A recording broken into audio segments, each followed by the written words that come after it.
Hey, everybody, welcome back to another episode of the Hunt Lift Eat podcast, brought to you by Hunt Lift Eat Official on Instagram. Back for another Friday afternoon recording here, joined in the co host seat by the one and only Charlie Carr, the official COO of the Hunt Lift Eat ecosystem. What's up, dude? Oh, dude, it's great to be back on. Great to hang out, see everybody. Finally dragged one of my best friends, Corey, on here after months of back and forth and beating him over the head about it. So I'm just stoked for this one, dude. It's gonna be a great podcast. Yeah, instead of worrying about operational issues for this company, Ugh. you can talk about hunting for once. Oh, dude, I know. I need Liquid Death to sponsor us so I can stop paying an exorbitant amount of money for all the Liquid Death I drink during the day. But yeah, Yeah, if we could get a sponsorship by Crocs, Liquid Death, and Zines, I'd be happy. dude, same, same. Hit us up. Any coffee sponsors out there, hit me up. I need a refill. That's right. Well, we're stoked for this episode, man. So you have a connection with our guest today. We have Corey Dougherty joining us from the great state, well, stationed in the great state of Alaska. Corey, you're up there, Master Sergeant in the Army, stationed in Alaska, founder of the Wounded Veterans Waterfowl Club, and all around outdoor adventurer and hunter that I'm pretty envious of, man. You've had some awesome, but welcome to the podcast, man. Hey, I appreciate it, guys. Appreciate the invite, allowing me to come in here and talk with you guys, kind of share some experiences, talk about hunting. I mean, super passionate about it. Everything that I do in my life, people joke about it, but it revolves around hunting, the pursuit, the tradition. So I'm super pumped to be on this podcast, talking with you guys. Heck yeah, man. Glad we got to pull this one together and make it happen. Charlie, why don't you talk a little bit about y'all's connection here? How did this come to fruition here? It's yeah, man. All great great surprise to me. I got stationed in Alaska for my first duty station, which was a bit of a culture and geographical shock, having grown up in Central Texas for my entire life. Wasn't quite sure what to expect, but got stationed up there as in the first 501st, now 211, but at the time it was 425 Infantry Division, and had a blast getting to see the outdoors. And then I finally got to take over a platoon, and Corey Dougherty was my platoon sergeant, which luckiest PL in the world. I couldn't have had a better platoon sergeant. I'd argue, and I think there's a lot of people that were greatly outranking me that would also agree with me that he was probably the best platoon sergeant in the brigade. Um, but definitely the battalion and the company. I mean, he's just absolutely outstanding. He took me under his wing, made sure I wasn't messed up. And one of the first things that we talked about was like, all right, man, like, what are you doing this weekend? Like, you getting out, you going fishing, we're gonna go hunting, we're gonna go do this, we're gonna go do that. And just taught me everything he knew. Like, there was nothing weird about it. There was nothing like didn't get on to me when I made mistakes. It was just immediately like, here's what you need. Come out with me. You don't need the best. You don't need the greatest. You don't need the most expensive. Like, go get this cheap stuff. Come on, we're gonna have a great time. I'll drive. Let's go. And we spent as almost 2 years there as a platoon leader, and he was my platoon sergeant for probably 90% of that time before he took over as the temporary first sergeant for the company. And we fished, took me ice fishing, took me caribou hunting, duck hunting, bear hunting. Um, it was a fantastic year and a half, 2 years together. And what's really cool about Corey is that he took anybody in our platoon all the way down to the privates. Like, hey, let's get them outdoors. It's important. They need to get outside. It's good for the mental health. It's good for the brotherhood. Um, and even if he wasn't taking them, he was helping the young NCOs learn so they could take them. He was taking people that weren't even in our company out. He'd be like, all right, like, come on, you got to go outside. It's Alaska. We got to go fishing. You got to go hunting. Like, come on. Um, and that's kind of how our friendship started. Corey, how was Charlie as a soldier? He was surprisingly really, really good. He is much like me. He's like for the boys. So that's what I really, really appreciate about him is he's all about, hey, what do we got to do to make this community tight? And the best part was he leveraged his NCOs. which for the people that aren't military, that's a non-commissioned officers. That's what I am. And he relied on our guidance to push him through, to educate him. He knew where his weak points were, and we worked really, really great together. So having him as a PO was amazing, honestly, because you can get some really bad ones. And he's saying he drew a lottery ticket with me. I feel like it's the same way, man. Like I pulled a lottery ticket with you too, bud. You said I knew where my weaknesses were. It's because they were all of them. It's just across the board. I mean, I'm not going to come out publicly and say that, but you got better. You got better. That's the goal, man. That's awesome. Yeah, I've always been curious. I've worked with Charlie for a couple years now in the hunt, lift, eat space, and he definitely helps all of my deficiencies. So this sounds like a very similar reciprocal situation here. He's far more organized than I am and put together, and I just kind of wing it, right? So there's a little balance there. Yeah, that's good though. It's the community. That's what I love is the community. We can rely on each other, and I've got my flaws, just like everybody has their flaws, but we help each other. So that's the best part about it. So like-minded individuals. Yeah, man. How how unique or maybe not unique is it for a friendship as close as y'all's to develop with that rank structure with that work? Honestly, I think it's a little bit different, ours, because you got the separation between the officer corps and the NCO corps. I grew up where I've been told by everybody, like, hey, invest in your junior officers, because if you develop them at a younger age, as they grow up, if they do stay in the military, it's going to pay dividends long term, because they're going to remember where they came from, instead of just like beating down on them and telling them they're not worth anything. Because you'll see a lot of individuals that will be like that. But yeah, my philosophy is just invest in your younger individuals, and as they grow, hopefully they remember that care that you provided to them, and it helps develop them. So Yeah, man. I think it worked. So I think that's a great call to action for anybody in whatever career they've chosen, man. Investing in the other people below you, remembering and building that community, right? That's where that trust comes from. And then you can have cool adventures outside of work and go chase bears in the mountains and go ice fishing and do all the cool stuff together. Yeah. That's cool, man. But let's roll it back, man. Corey, let's start at the beginning. I'm very curious to know about kind of your background, your upbringing, your relationship with the outdoors. Did you grow up hunting, and when that passion kind of sunk its teeth into you? So I mean, it jumps back as far as I can remember. I come from a family that's split up early. So my dad, I would spend time with my dad in the summers, and then I'd live with my mom. And in that time frame, I was fortunate. So my great grandfather was very, very passionate about the outdoors, and he was very deep rooted about traditions. Something as simple as like, going to breakfast before rifle season in Pennsylvania, because that's where my dad's from, and sitting down at deer camp and talking with all the older individuals, and they're kind of telling the stories and sharing that passion that dug into me pretty early. And something as easy as chasing groundhogs in the summer with a BB gun, to pursuing deer, to getting into waterfowl hunting, it's always been kind of ingrained with me. And it's the one place that I feel that I can go out, and it may just be the pursuit. You may not actually be successful, but being out there kind of just releases a lot of the day-to-day issues that we face.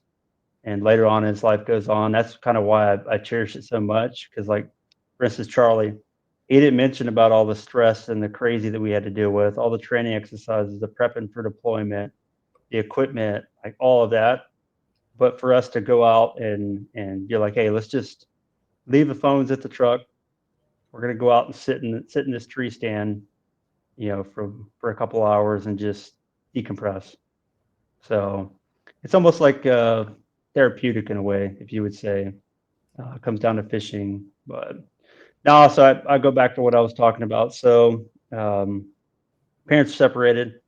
My dad would the grandparents owned a dairy farm, so between eradication of pigeons in the barn to groundhogs tearing up the hayfield, I was pursuing something. And uh, funny story, my mom used to always tell people is, she'd say, "Hey, if you kill it, you got to eat it." That was a big philosophy of my family. So uh, I'll tell this. I don't really care, but she jokes about, tells my friends about it. So I was probably about 7 or 8, and I had a goldfish, and the damn thing jumped out of the tank, and it died. So my mindset ingrained in my young brain was like, "Hey, mom said if we kill it, we got to eat it." So I'm over there with a butter knife trying to eat this thing. So I just I don't know. It's all deep rooted into Mother Nature, respecting it, caring for it. And I feel like I'm kind of ranting, so you can bring me back. No, that's great, man. I think that resonates with a lot of people who listen, man. Um, you kind of see both sides of the coin, at least in our ecosystem, of people who grew up and it was ingrained in part of their upbringing and who they are, right? And then we have a lot of people who've come to the hunting side of things later in life. I didn't go deer hunting for the first time until I was in college. Okay. I didn't grow up hunting or doing anything like that, and I got the bug and the passion just as bad as those of you who grew up doing it. It's kind of like the great equalizer, and like you said, like the therapeutic side of it is something that I think resonates with everybody, right? It's like kind of the most beautiful way to disconnect and disengage from whatever nonsense you have going on at work or wherever, and be able to kind of recenter and reform your thoughts. And it's even better sharing that with other people. Yeah, yeah. So in Louisiana, man, what were you chasing in Louisiana the most? Man, squirrels, squirrels, deer, you name it. I mean, if I had the opportunity, uh, my mom, what she used to do is she'd be like, "Hey, you get 5.22 bullets. Go out, do your thing. You come back with 3 squirrels, you get more bullets. You don't, guess what? You're done." So that kind of helps with the marksmanship aspect of it too. But yeah, BB guns. I mean, I ended up leaving Louisiana my sophomore year of high school. So we did some deer hunting. We did some a lot of small game stuff, a lot of dove hunting. And I didn't really get into the aspect of waterfowl hunting until I was actually in the military. I did some duck hunting as a kid with friends, but it didn't really get really heavily, you know, passionate with me until I was so. Now, did you? I'm trying to draw a connection to how you ended up in Alaska. Did you join the Army right out of high school? So no, I actually, so graduated high school in Wisconsin. So I can go back a little bit. So originally bounced around. I was a military brat as a kid. My mom remarried, and then I ended up in Toma, Wisconsin, which kind of started initiating the pursuit for wild or whitetail hunting. And I started doing a bunch of whitetail hunting up there because that's the thing. The Orange Army is a thing in Wisconsin. So if you're not a deer hunter, you're missing out.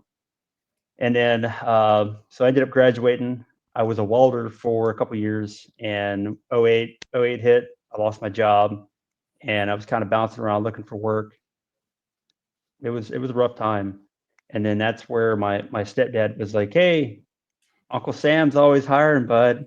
If you need a job, Uncle Sam will hire you." So what did I do? I went down and talked to a family friend. He was a recruiter, and he was like, "Hey, bud, I can get you 10 grand if you ship in the next 2 weeks." I'm like, I'm broke. I'm Yeah. a 20-year-old kid. Sure. So that's how I ended up in the army. It was no, some people they got some deep rooted reason like family lineage and stuff like that. No, I was in a rough spot, man. And I went to see a recruiter, and they're like, "Hey, let's go. I'll get you a little bit of cash." Good enough. That's great, man. And then, as you kind of bounced around your career in the military, where all did that take you? So I initially started out at Fort Bragg, North Carolina. I got there in 2008, and then I deployed with them a couple times. Was getting kind of sick of coming back, going through training and then deploying again. So my dad was actually stationed in Carson, and he was like, "Hey, Colorado's amazing. You should go out to Colorado." Well, I ended up re-enlisting to go out there, and they were telling me that retention. They were showing me these pictures of beautiful scenic, green trees, mountain. Like you paint a picture, and that's what I was thinking I was getting into. So I ended up driving to Fort Carson where I got PCS there, and I'm like, what the hell is this? Like, this is not what the re-enlistment guy told me.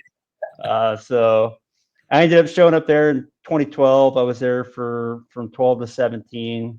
Got to chase a bunch of stuff in the state of Colorado. I was super fortunate for that. That's actually where our organization was founded. And then in 2017, that's how I ended up in Alaska, linking in with Charlie. So deployed with those guys. Went from Alaska down to Wisconsin again. Funny thing is where my stepdad was stationed. So I got to be around some family and stuff. Nice. And then lastly, I came up here. So that's pretty much my Army career in a little tiny nutshell. Did you take advantage of hunting opportunities at all the places you were stationed? I know there's some good opportunities to hunt on post in a lot of those places. Dude, that's the whole reason why I went there. Yeah. Like whatever I told you at the beginning, everything in my life, it revolves around hunting or fishing. Yeah. If it doesn't have hunting or if it doesn't have fishing, I'm not going. Not I'll interested. find a way. Yeah, I'll find a way out of it. That's awesome, man. So did you got any good deer from Wisconsin or your time in North Carolina? I mean, Oh, come on. You're making my So- back bad. No, yeah. Really good opportunities in North Carolina. Did a bunch of deer hunting in Wisconsin whenever I was there. Colorado was mainly waterfowl. I did end up getting a really nice mule deer out there. But tried to hunt elk. Dude, that's no punk. It's No miserable. punk. Yeah, was it GMU? I think 55 is where we went, and I'm just like, I was rethinking my life choices on the top of that mountain. Oh yeah, man. Uh, There's no air up there.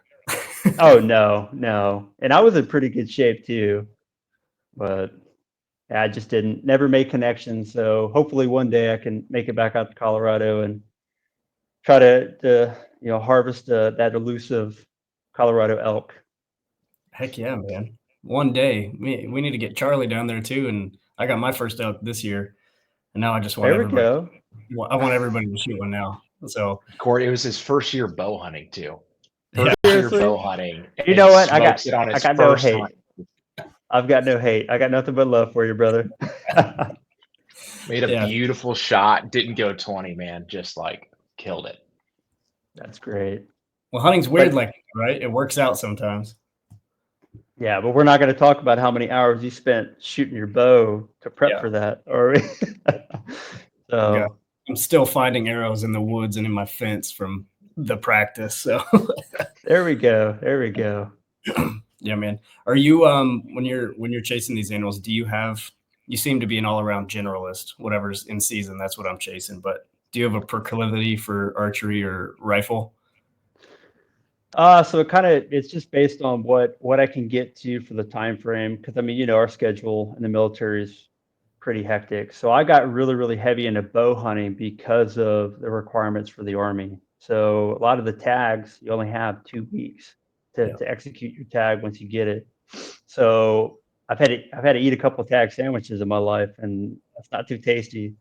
So what I've done is I've focused on a little bit of archery too, because it gives you an extension. It allows you to plan a little bit more, and then sometimes it's more beneficial because our peak of our training is happening in that rifle time frame.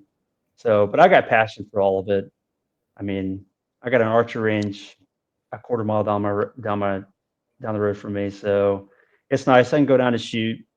It's starting to get my kid into it as well, but deep down, man, it's just if it's an opportunity and I'm willing to do it, and somebody says, let's go, I'm in. Yeah, I agree, man. That was always my excuse for trying to bow hunt here in Georgia. It's a gazillion degrees in August and September. So I'm out there in, shorts and Crocs, just sweating. And it gets you in the woods a month earlier. So, whatever it takes. So you know what I don't miss about the South though? What's that? The damn snakes and the ticks. Yeah, Dude, man. This shit up here, Yeah. you see it coming. You got bears and moose. That's about the only issues you got up here. So you're not digging ticks out of your places that you don't want to talk about. Yeah. I will tell you, man. I told you before we pressed record, I got some unfinished business in Alaska. I went bear hunting. One of my best friends is stationed at J Bear. He's a major bear. And went up to visit him after college when he was a young lieutenant, and he took me out and we went bear hunting in the Talkeetna range. I had a black bear tag and he had a grizzly tag. Didn't see any bears for 8 days. We were way the hell back in there. And your mosquitoes in the summer. Oh yeah. Are the state bird? Dude, that's like the worst thing I've ever experienced. It was awful. Oh, that's great. I couldn't breathe without inhaling these mosquitoes. I was like, I'm miserable. I'm not having a good time. The sun never goes down. I was like, when can I go to sleep? There's no bears. There's nobody back here. I've never seen so much country and so little life. Yeah. The mosquitoes though, they got you. Oh, well, man, boy, did they get me. Yeah. They're no joke. Another big issue up here is the black flies. Like when they get you, ooh, it's bad. Like a lot of times you get our September time frame. I don't know much about it. I don't know if it's like the hatch time frame, but those things come out with a vengeance. You think mosquitoes are bad? Ooh, they're like those little gnats that just bite you all the time. Yeah. It's miserable. That's awesome. So you end up in Alaska, man, and can you talk a little bit about how Alaska is a bit of a different beast with regards to hunting? Like, it's hard to prepare for the vastness of Alaska, man. What was that like transitioning into that hunting space? So I'll say I had a little bit of a leg up because Colorado is kind of the same way. You got your broken up into your GMUs and understanding the rules and regulations of each region. So whenever I came up here, I'm not gonna lie, I was pretty intimidated. I mean, their game book's about that thick, and each GMU, so the game management unit's got its own specific rules for its own species of animal that's in it. And I think first time I talked to Charlie about hunting, I laid it out and I'm explaining this to him, and he's like, his eyes are about this big around. I'm like, what are you talking about, guy? Oh, poor fella. But now breaking down and going through and just reading. But the thing is you have to carry that book with you, because you could jump from GMU 20 to 21 and the rules are completely different. And the big thing is just taking the time before you get to the field. And most of the wardens up here, the Alaska State Troopers, they're super open with you if you have a conversation with them. A lot of the management teams, if you go down and talk to the headquarters and you're like, hey, I got a question about this, can you answer this?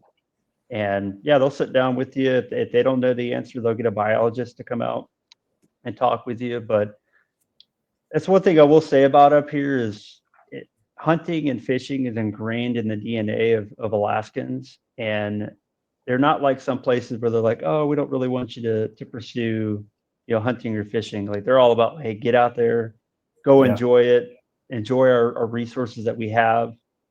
Just remember, leave it better than what you received it. But it's been super, super grateful. I have been up here with the fishing game department. Some people have got some issues with them, but they've been amazing to me. Yeah. Not all fishing game departments are created equal. Oh, no. Yeah. So it's good to hear a positive spin on the Alaska situation. My only run-in with a state trooper there, which are the game wardens as well, right? Mm-hmm. Yep, the Alaska State Troopers. Both. I saw a guy on a motorcycle hit a moose in wherever we were. I think the town's called Wasilla. Does that sound familiar? Yeah. dude on a motorcycle hit a moose. The guy died. We drove past and pulled him Oh up. man. And the moose was just like sitting on the ground, very much alive. And that's when I saw like how big those animals were. And I was like, oh my gosh, Yeah. I couldn't wrap my head around it.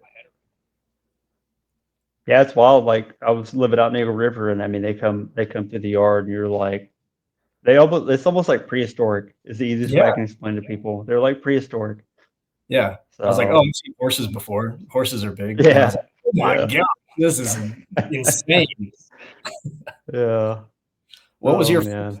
what was your first animal that you pursued when you were up there? So up here, the first thing I actually pursued was caribou, and that's a hell of a story. That's high on. Charlie probably already knows. It's a friend of mine. He's the first sergeant in 501st. We just got back from deployment, and he's like, "Hey man, I got some news. The 40-mile herd, they're in this spot. Do you guys want to go caribou hunting?" And I was like, yeah. Like I told you before, you give me the opportunity. As long as I can make it happen, it's happening. And so little to no planning. I don't know this guy. I met him a couple days before this hunt, and we all pile our gear in, and we start driving. So we go all the way up to Eagle, Alaska, and that was a little over a 12-hour single shot drive Oh my God. just to get to where we were starting. Yeah.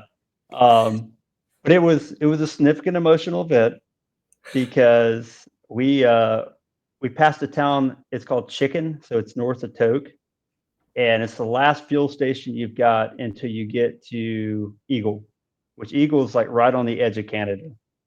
Like, so I'm in the back seat. I barely know the guy driving. The dude that was in the passenger seat was my platoon sergeant while we were deployed. And in the back of my mind, I'm like, hey, we're going to stop to get gas. But I didn't say anything because I'm the new dude. Yeah. And it's probably 3 a.m. when we passed Chicken, and he just kept going. Oh no. I'm like, so I know we don't have fuel because I asked them if we need to bring fuel cans. They're like, nah, man, we're good. We'll make it. So we're trucking along. We make it about 15, 20 miles north of Chicken, and then bang, the dude's fuel light comes on. And I'm like, oh shit. So I wasn't kind of awake, but I was really awake at this point. Yeah. So I'm sitting in the back seat and I'm just watching that fuel gauge just go down to nothing. Then I'm like, dude, we're not going to make it. And we make it I'd say about a mile away from our pull off where we were planning on stopping, and his truck just dies, just dead, runs out of fuel. And it's like a 1.5 lane road up there. It's all dirt. So we're right in the middle of the road, just dead. So we kind of look around each other. We're like, hey, we made it. Oh man. So we ended up getting out of the truck. We ended up catching a few hours of sleep. And then our plan was to end up taking the side-by-side. Thank God we brought an ATV.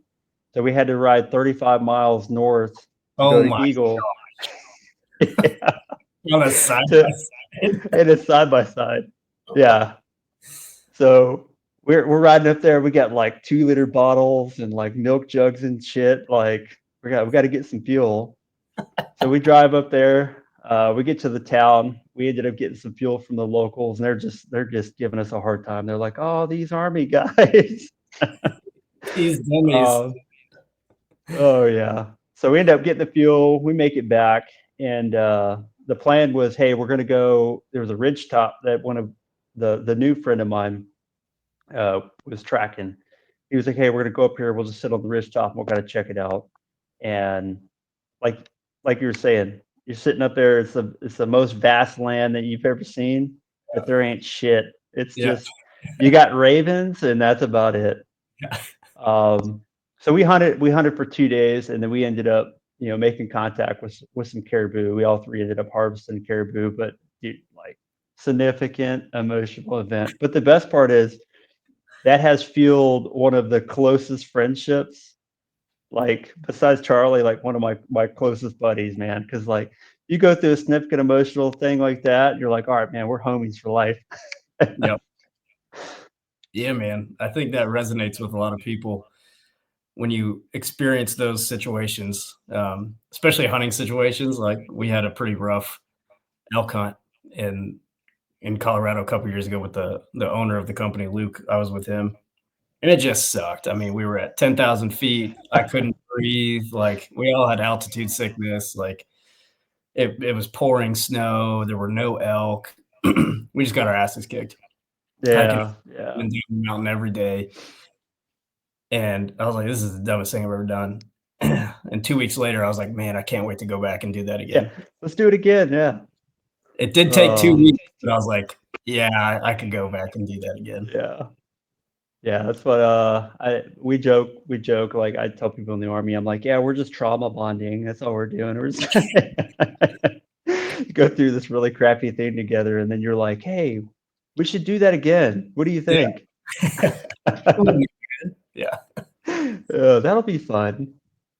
So how did your caribou hunt go down? They're pretty, gregarious, right? They migrate. So if they're either there or they're not, right? You're not going to run them down. Yeah, no. So big thing about caribou, you got to find a ridge top somewhere where you can see, and you got to wait. I mean, if you try to pursue those things, you're just gonna smoke yourself. Yeah. So what we did was we actually set up on a ridge top that was probably about 2 miles away from the camper, and then we would just sit there, and each guy would glass into the draw that was on each side, and we were fortunate. We were just sitting there, and we seen some caribou coming in. Didn't pursue those. Ended up leaving. They came back the next.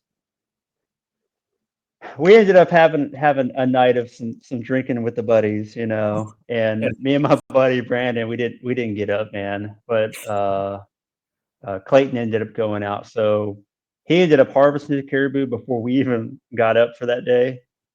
And whenever we come up, we're all trying to congratulate him, and then that's where all this it just kind of it landed in our lap. I mean, Fell into I'm place. not even gonna sugarcoat it, man. It just happened. That So I is mean, I shot mine, and Brandon ended up going over the ridge and got his. So that is fantastic. That is number one on my bucket list is caribou in Alaska. That is number one. well, I live about 3 hours south of the 40-mile herd. Got a pretty good spot. So hey, the invite's there. I've already told Charlie like 20 times. Like, hey man, when you coming up? Hey man, when are we going caribou hunting? Charlie, let's do it. That's the September hunt too, right? Yeah, that's a September hunt. I got fall break, Charlie. I know you do, buddy. It's I know you do, buddy. plans. Something in the Between works. that and the blacktail hunt down in Kodiak. So that's the other That's one too. very high on my list. Have you hunted Kodiak? So I have, yeah. I went with the same guy that drugged me into that shit show hunt. He threw a brown bear tag down in Kodiak, and we ended up going. But that's another hunt. Dude's a badass too. He had busted his rib like right before they went too. So the dude just like sucking it over there in Kodiak, hiking up and down mountains, brown bear hunting with a busted rib. Yeah, Brandon, my buddy Brandon Justice, man, he is an absolute stud. He's right before we went, he decided he wanted to feel like a spring chicken and get into the fight. So they do a fight. It's not fight like wolf. It's like a Combatives Spartan tournament. event. Yeah, the combative tournament.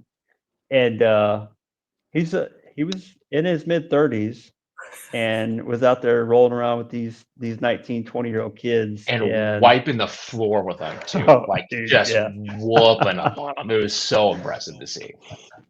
Yeah. So, but yeah, no. So he ended up busting his rib right before we left, and I asked him, I'm like, "Hey, man, like, you want to go on this hunt? This is your hunt. This is your tag. Like, are you sure?" And he's like, "I wouldn't miss this shit for for the world." So we fly in from Kodiak. We go out, and yeah, we spent once again another. It's looking back, it was an amazing hunt, but if you've never been to Kodiak, it's covered in alders. It's covered in this plant called Devil's Club, which in the name it tells you right there it's shitty. Yeah. And the altitude between because you're at sea level, I mean, you're jumping thousands of feet and it's very, very quick. Yeah. So we were doing like a map recon and we're like, oh dude, this shouldn't be that bad. I remember we flew in to do a recon before we landed because we were in a float plane, and I'm looking at these hillsides and I'm like, holy shit, dude, I think we underestimated this. Looks a little steep. Yeah, it was rough. And then so like we would go up and we would kind of glass for the day because we had a couple of days we were there. We had planned 9 days total.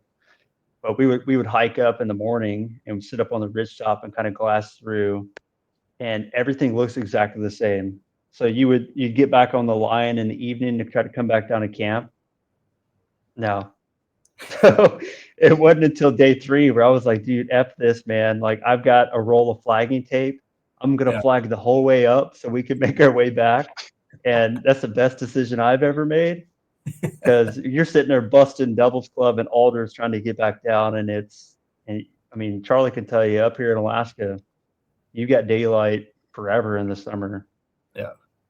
So you're like, oh, I'm going to spend 12 hours on this mountainside. You're already smoked from going up and down, and then you got to try to get back to camp, and you're having to beat brush the whole way back. It's miserable. Yeah. And it's raining too. I forgot that part. Right. And you're in a very densely populated island full of brown bears, right? Oh yeah, yeah. The top resident of the location. Did you guys see a bunch? We did, yeah. So the first 2 days were pretty crappy. The ceiling dropped on us. You really couldn't see much. So we would just go up and sit and just hope and pray that you get a break in the ceiling, and you might be able to see something. We did have a couple opportunities where it opened up for a few hours and it would close back up because of storms. But I mean, overall, we had some pretty good weather. Talking to the locals, they were like, "Hey, man, you guys lucked out. If you had more than 3 to 4 days of solid bluebird days, you were doing pretty good." Yeah, you hear horror stories of guys like saving up all this money to go hunt mountain goats or whatever in Alaska, 10, 15, 20 grand. And then they just get socked in for 10 days. And like, that's your hunt. I mean, like nothing you can do about it. Yeah. Alaska, Like going back and go ahead. I said Alaska doesn't give a shit. Oh no, it doesn't care. What I will say is going back and looking at the hunt that we did, because that was our first one together besides that caribou hunt, and I was still kind of new to Alaska at the time. Whenever we went on that brown bear hunt, we set up base camp because it was the only place that had standing timber, and there was a couple little little groves of trees next to some creeks, and I would drop a cache down there and just take minimal up top, because we were having to lug all our stuff up top and then have to come back down, and that gain and loss of elevation that taxed on you pretty heavy. And I mean, at the time you're like, yeah, let's do it. You're excited, you just want to see a bear. But hindsight 2020, man, like, no, just stay up top, just chill with the homie and hope you see something. That's awesome, man. Have you had the opportunity to take a bear in Alaska? Yes, I have. So I went out and did the hunt with my buddy Brandon at Kodiak. He was successful. He got his bear, and then he was running a bait station in the southern part of Alaska. And he told me, he's like, "Hey man, my brown bear tag this year is used up. If you want to go hunt my station, it's all you." So once again, Charlie Price says I got a horseshoe up my ass, man. I'm pretty lucky, dude. So we get out there, me and one of my soldiers, we dropped some food in the barrel. We ended up hiking back down, ate lunch, go back up, and my brown bear I got on the wall right now came in. Come on. Yeah. That's fantastic. What's on your list, Charlie, for Alaska?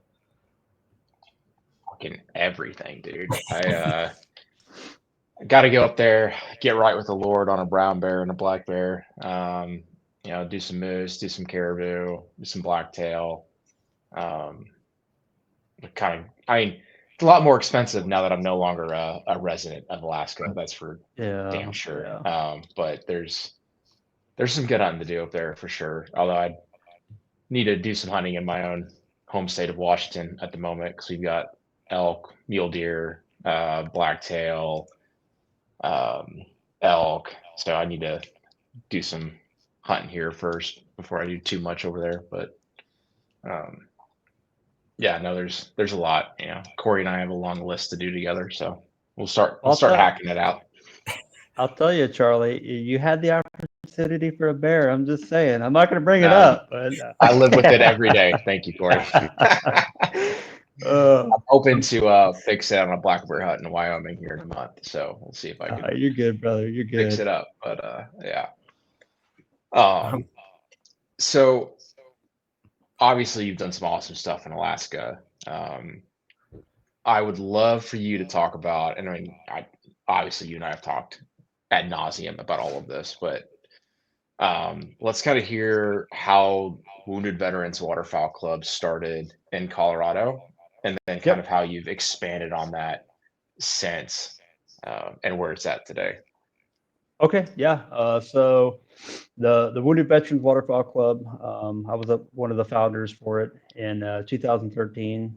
I was a sergeant in the Army, just got back from a deployment in Iraq, just PCS to Colorado, and was kind of looking for my community. You know, I keep talking about community and hunting, and at the beginning, it wasn't set to be what it is today. It was more like, hey, we're going to take some friends out, take some soldiers out, kind of like what I was doing in Alaska with some of the soldiers in the platoon. And you know, it turned out, you know, 5 here, you know, a couple here, a couple there, and it just started blossoming and growing and growing. So filed for the Colorado nonprofit. I'm not sure if you guys are aware of the two different. So you got your state and your federal level. So kind of keeping it a small region. We applied for the state stuff in early 2013, and it started growing volume so quick, and a lot of people were trying to volunteer for it. And I was like, hey man, this is great. This is growing into a really good organization. It's starting to apply impact, and it was helping me too.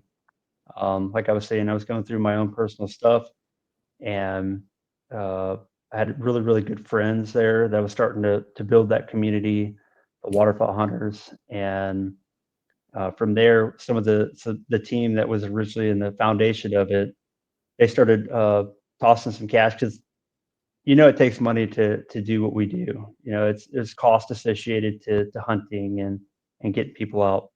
So I chipped in some cash. They chipped in some cash, and we ended up filing for our 501c3. And they got set up, and like I was saying, early 2013, we got the approval, first time go. Known some different other organizations, I've talked to them, and they're like, dude, you got it back first time. Because sometimes they have a appeal process and they'll kick it back, but ours was up, back down. So very fortunate there. I'll take that horseshoe any day. But no, so we there, I was in Colorado from 2012 to 2017. So we started growing the nonprofit into the single chapter in the state, and we had individuals volunteer and out towards Pueblo. I'm not familiar if you guys are super familiar with Colorado. So we did most of our hunting down in Pueblo east, out towards the plains region, and then we would go up to a reservoir up in the mountains, 11 Mile, and Deweese was another lake that we would go to that we would take people. But it started out as a small thing, you know, like most of the things. I'm sure HLE was more of like a small passionate thing, and it's evolved into this thing that it is now. And it came time for me to PCS because we can't stay at one location forever. So we built a nice, strong community. We had a lot of really good volunteers, and that was the very first chapter. And then I went up to Alaska. In that process, I was fortunate. So there was a guy by the name of Billy Davis, amazing dude. Charlie, I hope I can link you and him in together. He's out in Washington. He's out in Blaine, Washington, and we did some hunting together in Colorado at the initial start of the organization. And I owe a lot to Billy for starting that chapter out in Washington, because he grabbed it and ran with it. And he's got an amazing team. They've cracked the code out there, but that was the initial branch off to make it a national chapter. And Billy's got, I'd have to get the numbers. I don't have them in front of me right now, but they've been killing it for the last 6 years, just crushing it. So that's how we branched off into the state of Washington. So he's been running that, and then I started a little bit in Alaska my first trip up, but like I was talking about, the deployment got in the way. I was still running the chapter or the national aspect of it, doing all the books, make sure the federal filing, the state filing, all of that. So I was doing all the administrative behind the scenes stuff, but I wasn't deeply invested in it for the actual hunt aspect while I was in Alaska the first time. And Charlie can tell you, we were pretty taxed. Like all those adventures we talk about, like we had to force those to take place. But so then I ended up getting stationed in Wisconsin, and that's what we do. I get there, I stood up another chapter. So we've got a whole another chapter in the state of Wisconsin, and they are hammering the geese. So good friend of mine, Jeremy Raisin, he's running operations out there with Josh Brown and Steve Thale. And those boys, like I joke, I call them the Band Brothers. So they got their own cranberry farm, and the geese count was over 300 last year. So I mean, they've got some. If you're looking to get some honkers, Wisconsin's where it's at. And then my second trip up here, so I'm actually working right now actively to get another chapter started up here in Alaska, but I'm looking for the interior, and then hopefully branch out, because Alaska's huge. There's so many opportunities, but the season's super short. So we're looking at focusing on cranes and geese down in Delta, Alaska. But no, that's kind of like the down and dirty of how the organization has got started. And I mean, we're looking at 12 years of operation, and we're not very big, but that's for a reason. And we're looking at expanding, but the thing is we want to make sure that it's a controlled expansion, and that we can ensure that we don't steer away from the passion of giving back and helping people get out into the outdoors and enjoy the opportunity that we have. So you hear so many horror stories, and I'm kind of worried about that. But now me and Charlie talked a lot about it. He's been deep rooted since day one. So I really appreciate that. He's a big supporter. Yeah, man, I need another truck decal because I'm getting a new truck this weekend. I've still got that There one we on my go. back glass, so need you to I mail me mean, down another one for my new truck. I think I know a guy. I don't know. That's awesome. Corey, can you talk a little bit about the mission and the purpose behind this organization? Why waterfowl? Why is that the great place to accomplish your mission and your objective? So looking at it, so big game hunting, you can get a group together and you can take them out. It's normally a one-on-one type of thing, but to get a large group, it's pretty difficult. And then to also be successful is pretty difficult as well.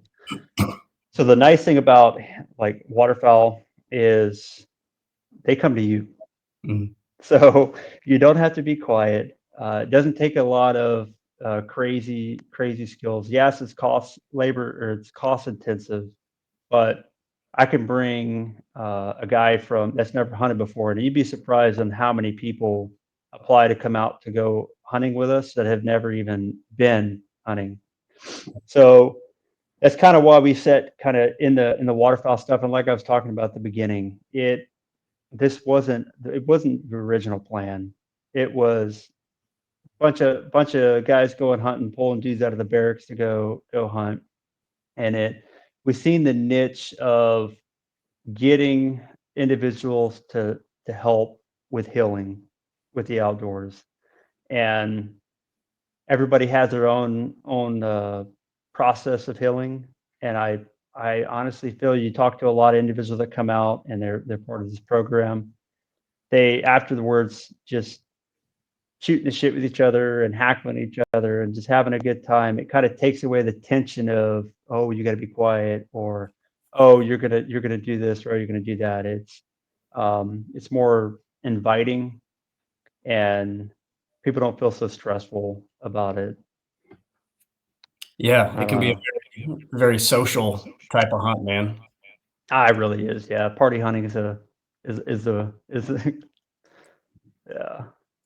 So how many But guys do you think you've helped out and given opportunities to take them hunting in the veteran community? man, it's in the thousands. Oh, And I that's know that sounds crazy to think, and I don't take credit for that. That's the organization as a whole. So me personally, I couldn't tell you the number. I stopped counting many years ago. But I mean, Washington alone took out over 200 people. Like Billy's got a whole roll up of the people he's taken over the years, but yeah, it's been thousands of, fantastic. and yeah, it's great. I love it. I'm passionate about it. And the thing I don't think I mentioned it. Everybody's all volunteer. There's no payment or nothing. Every dollar that comes into the organization goes back in some shape or form, either providing gear, providing assistance for individuals to get out there. Um, it all goes to the organization. You know, the equipment it needs to be successful, and we've got a pretty long use of our equipment. But yeah, I love it. I know Charlie loves it. It's my Yeah, passion. Yeah. I think there's two things that really drew me to Corey's organization here, and I'd been preaching it ever since he first told me about it back in probably 18.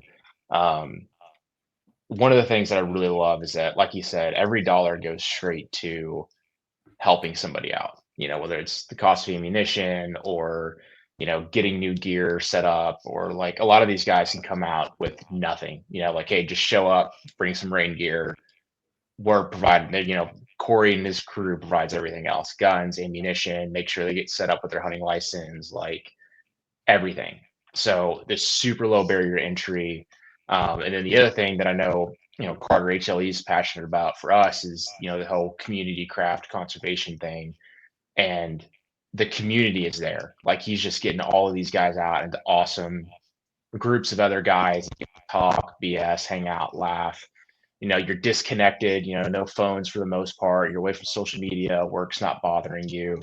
And I've talked to some of the guys that have gone out on those hunts, and it's just a lot of them are like, hey, man, like, this saved my life. Like, I needed this. This was a huge deal for me. And then just getting them hooked into the outdoors is also big. Like, hey, get out, the tag fees go to conservation. We're passing down the craft to the next generation. Like, it's really incredible to see the work that Corey and the rest of the guys over at Wounded Veterans Waterfowl Club have put on. Yeah, I've heard Luke talk about and many other guys who are now transitioned out of the military, but like, when you're in, you have these really intense relationships with the guys in your area, the guys and gals, your soldiers or your peers, and then shifting out of that career field into like what is next, the great unknown when Charlie enters the civilian world. I think what you're doing, Corey, is you're helping build that community and giving people an opportunity and an outlet to have those relationships transition into what is the next phase of my life going to look like, right? And you're maybe leaving behind. And I know it's not all about transitioning out of the military, but you're giving them another outlet to build that community and build that tribe and have those long-lasting relationships across the U.S., that's no small thing, man. This is a really cool thing to hear, and it makes me happy that this is an organization that is out there helping people. Well, I appreciate it. I mean, we're just trying to help the homies out at the end of the day. Like, that's it. It's been a blessing. It's been a blessing for me, and you could have hit the rewind button back to that 25-year-old kid that was starting to try to do the development of this organization. And I'd have laughed in your face if you just said, this is where we're at today, and the scope of impact. And it, like I was talking about, it helped me through my own stuff. So I'm forever grateful. This organization, it will always be deep rooted with me. And to be able to peel it back and see the layers of impact that it has on our veteran community, both past and current serving individuals, it's amazing. And I really appreciate you guys affording me the opportunity to even talk about it. But yeah, just the community, man. I love it. No, it's everything, man. It's everything, and hunting is one of the it is the best way to build that community, right? We're all a little biased here, but man, there's just nothing better than sitting in a blind with even somebody you don't know, right? And then forming that bond, whether the ducks are flying or not, you know? Yeah. That's just the best. So what, if folks were listening to this and they were interested in being a part of or partaking in one of y'all's hunts, how do you go about that process? So we have a website. It's woundedveteranswaterfallclub.com. I know I started it a long time ago. It's a little lengthy, but you'll go in there, and we have an application process. You'll click on whatever state you're trying to go pursue. We're actually going through trying to develop to make it a little bit easier, so you know what region of the state you're going to, because Blaine. I know we got a lot of people that come from the JBLM region. And then you got some individuals that come from, there's a couple of naval bases around that area. So we're going to break it up and tell you kind of exactly what you're looking at. Do you want to pursue, geese in Wisconsin? Do you want to come up here to Alaska and try to pursue cranes and geese up here? Are you looking for sea ducks? Washington's got that opportunity. So you can go on and click register for it. And what we do is we rank our individuals based on, if you're a wounded veteran, you take 100% priority. You're the number one fill. Like, that's who we're looking to try to get out. But our next category is our active non-notably serving individuals. Those individuals will go into the next bracket, and it's a first come first serve the way we have it set up. And as we go through the year, we'll call and book. And like we said, I don't know if I mentioned it, no cost to the individual. So you just got to show up. Let us know what you need within reason. If it's in the budget that we can push it through, then we'll make it happen. But yeah, just jump on the website, kind of poke around. We've tried to provide as much information as possible to allow individuals to know exactly what they're getting into. And yeah, we're happy to get you out. If you're out there and you want to do some waterfowl hunting with us, jump on the website, fill out the application. It's super easy. I mean, I'm an infantry guy and I can figure it out. But yeah, that's all it takes, man. And then you just got to be able to make it to the day of execution, and we'll do the rest. Heck yeah, Well, man. and Corey, let them know where they can find you on Facebook and Instagram too, because I know you do a pretty sick of gear raffle occasionally once a year, and you can win some good stuff out of it. Well, I mean, if Yep. you can. Others, Yeah. 50-50. Yeah. So we try to do an annual Sika raffle every year. So this year we ended up breaking up in a couple categories, and we gave away almost $4,000 in gear. So that's our big fundraiser. And my philosophy is I don't want to hit up our supporters all the time, like, hey, I need money. So we try to find ways to individuals can help out and still potentially, walk away with some pretty sweet stuff. But no, we've got Facebook and we've got Instagram. It's both of them, Wounded Veterans Waterfowl Club, and then each chapter. So Wounded Veterans Waterfowl Club, Washington, Colorado, Wisconsin, they all have their own individual pages. And we kind of try to keep everybody up to date on what's going on, what we're looking at, how the season's going, and then when registrations are open. So between the website and social media, that's our big push. That's how we get the information out. And that's how we've been able to drive the cost of all of our advertising stuff. Like, it's all social media, word of mouth, and it's been working amazing for us. So yeah, jump on there, check us out. mean, see what kind of adventure we can brew up for you.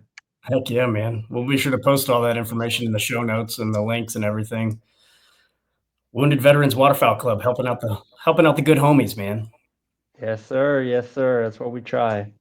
Hanging out with the friends. That's right, dude. Well, I love it, man. Well, Cause and glad you're building and fostering that community, man. But we're rolling up on an hour here, Corey, man. That flew, man. Anything coming down the pipeline for the organization that you want to share? Yeah, so we're looking at trying to do it's called Operation Swamp Dog. That's what I'm working on up here in Alaska. And we're going to try to bring some individuals up and do a crane and a goose hunt in Alaska. That's a big thing. It's something about those cranes. Yeah. Cackling, dude, it's pterodactyls. But yeah, so that's what we're trying to do. We're looking at how can make that a reality. So that's a big one brewing right now. We got our typical operations going on each chapter for the state. We're starting to prep through and get ready for the next season because it'll be here before you know it. Yeah, it's summer. Everything's thawing up here in Alaska, but before you know it, it'll be September and we'll be chasing again. Heck yeah, man. Life is good. That's awesome, man. Love to hear it. Charlie, you got any closing thoughts for us, man, before we jump off here? I do want to say congratulations to my buddy Corey for winning the military award with the Alaska Safari Club International. That just really goes to show that all of that hard work is getting recognized at the broader levels. And like, dude, you're crushing it, man. Like, thanks both personally for getting me out there, introducing me to hunting, and getting me into fishing out there, and then as well as just on behalf of everybody else you've helped. You're an absolutely amazing individual, and we're all lucky to know you and have you, dude. Thanks. I appreciate that, Charlie. Yeah, thank you. Awesome, man. Corey, you got any closing thoughts for us? No, I just say I want to thank the team. I want to thank Hunt Lift Eat, for affording this opportunity for me to come on here and express my passion for the outdoors, hunting, everything that we have. It's amazing. I couldn't ask for anything better. And thank you. Yeah, of course, man. You're gonna have a pile of applications after this Oh, episode drops. Hey, we're we're ready for it, brother. We're ready for it. So, and then hey, one thing too, I want to make it known if we can't get you out because we're staffed at a certain point. Please don't lose hope. Please keep applying, and we'll do the best we can to get you out. I mean, that's our goal, to maximize every opportunity that we have, every day that we have open for the season.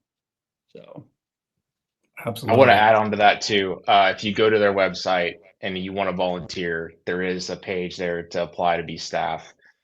So if you're listening and you've got waterfowl experience in those states, go onto the website, apply. If you've got extra money laying around you want to throw, they've also got a donate page as well. So lots of opportunities to interact with them. But yeah. Awesome. Yeah, hopefully the good listeners of this podcast, that's your call to action. Go check it out. Waterfowl Club. Give them your time, give them your money, go on a sweet hunt. Doing a good thing. But Corey, appreciate you jumping on here, man, and sharing everything you have going on, dude. Awesome to meet you, and glad you and Charlie had your connection, man, and that's a reconnect here. Yeah. Hey, I appreciate it, Carter. I appreciate your time. You putting this together. Yeah, of course, and man. Yeah, next adventure. Next Where's adventure. it going to be? Yeah. I'm gonna email you as soon as we get off. We're booking flights where it's happening. Yeah, man. Yeah, come on up. I got the equipment. Awesome. Well, we appreciate it, man. And listeners, appreciate the hell out of you guys. And we'll talk to you next week.